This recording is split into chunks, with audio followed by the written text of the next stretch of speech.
Bem-vindo ao Sabedoria em Versículos. Aqui, mergulhamos nas Sagradas Escrituras, trazendo a Palavra de Deus em uma experiência imersiva e reflexiva. Prepare-se para essa jornada de fé e conhecimento. Vamos à leitura de hoje. 1 Coríntios 14, versículos de 1 Coríntios 14, do livro de 1 Coríntios da Bíblia. Os dons da profecia e das línguas. Sigam o caminho do amor e busquem com dedicação os dons espirituais, principalmente o dom de profecia. Pois quem fala em uma língua não fala aos homens, mas a Deus. De fato, ninguém o entende. Em espírito fala mistérios. Mas quem profetiza o faz para edificação, encorajamento e consolação dos homens. Quem fala em língua a si mesmo se edifica, mas quem profetiza edifica a igreja. Gostaria que todos vocês falassem em línguas, mas prefiro que profetizem. Quem profetiza é maior do que aquele que fala em línguas, a não ser que as interprete, para que a igreja seja edificada. Agora, irmãos, se eu for visitá-los e falar em línguas, em que serei útil a vocês? A não ser que leve alguma revelação, ou conhecimento, ou profecia, ou doutrina, até no caso de coisas inanimadas que produzem sons, tais como a flauta ou a cítara.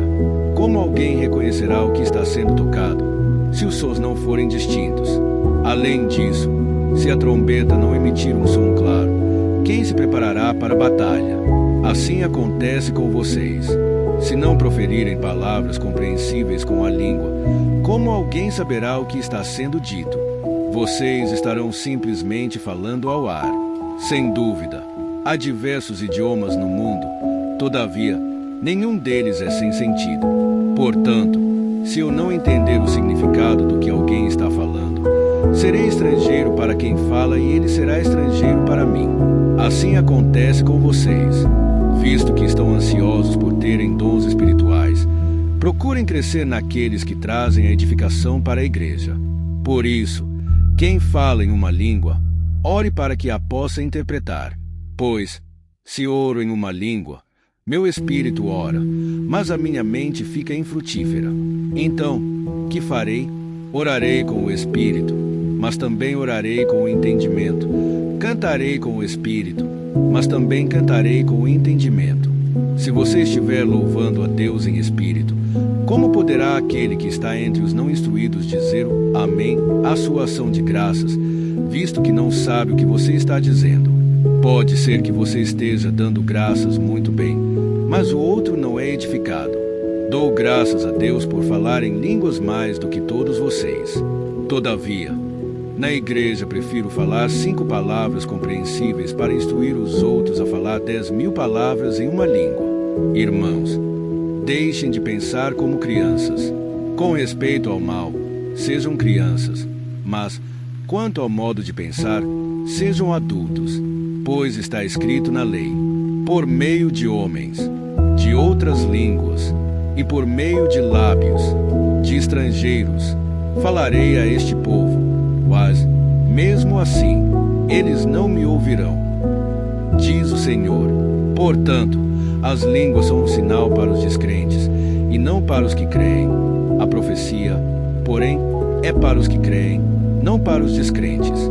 Assim, se toda a igreja se reunir e falar em línguas e alguns não instruídos ou descrentes entrarem, não dirão que vocês estão loucos, mas, se entrar algum descrente ou não instruído quando todos estiverem profetizando, ele por todo será convencido de que é pecador e por todo será julgado.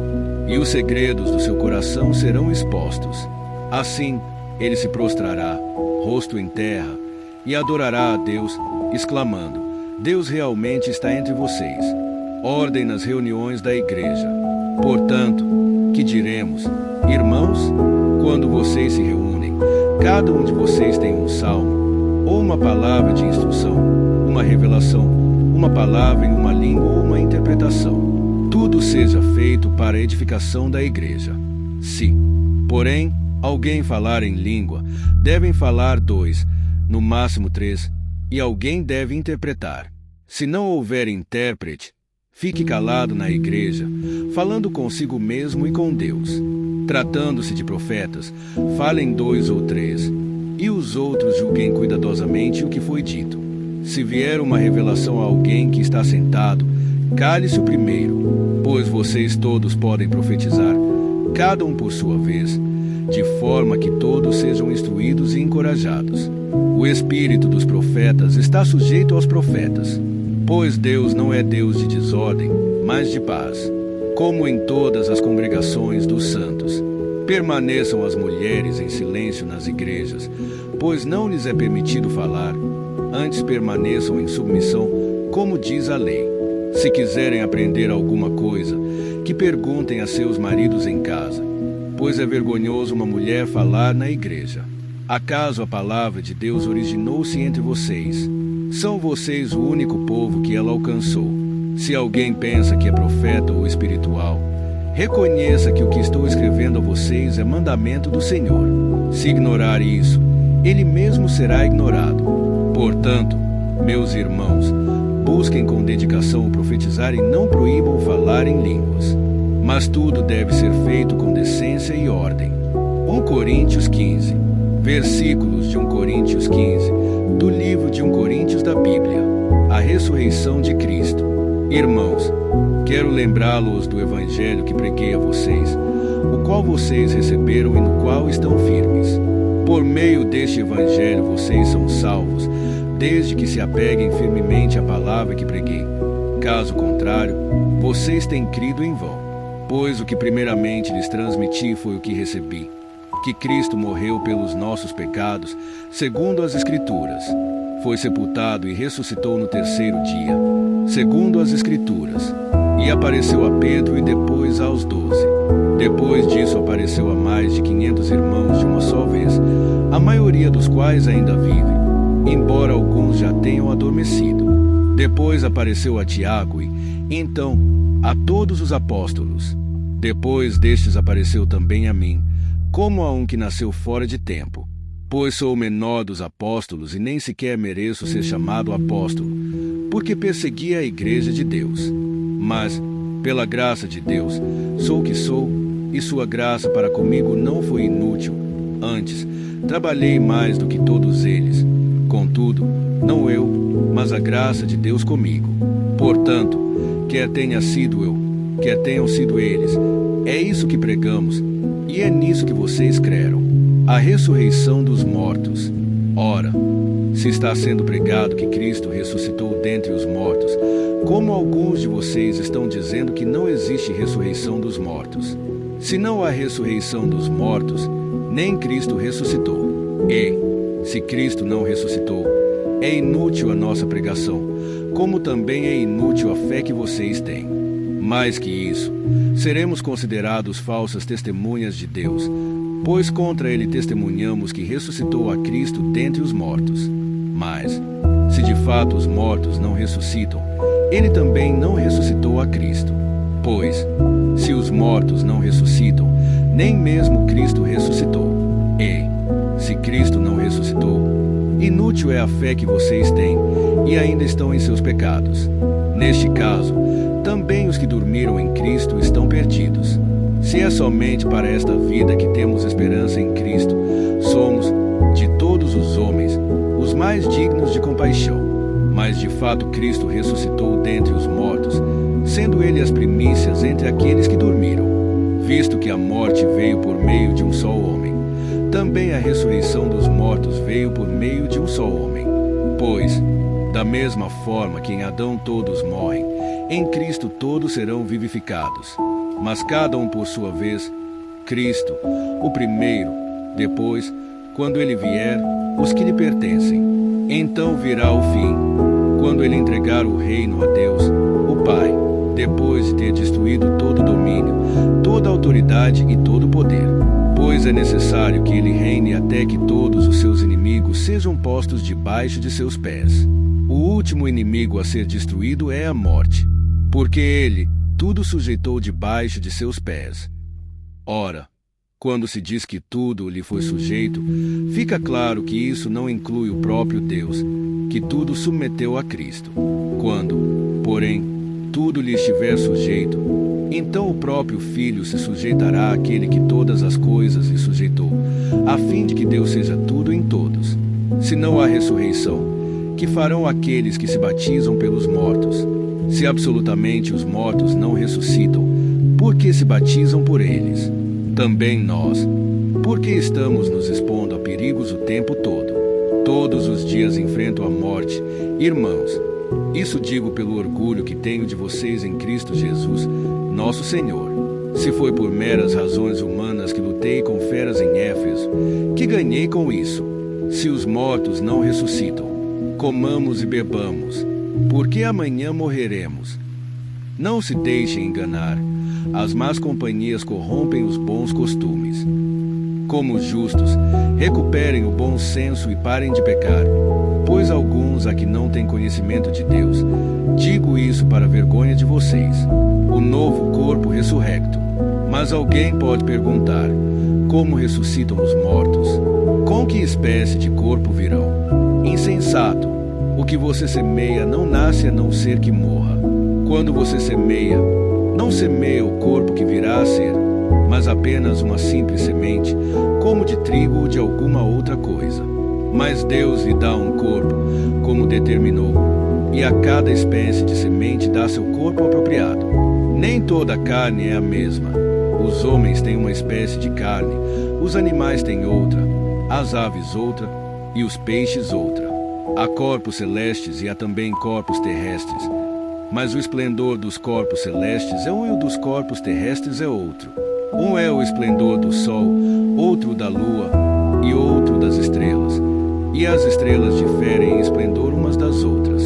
Assim será com a ressurreição dos mortos. O corpo que é semeado é perecível e ressuscita imperecível.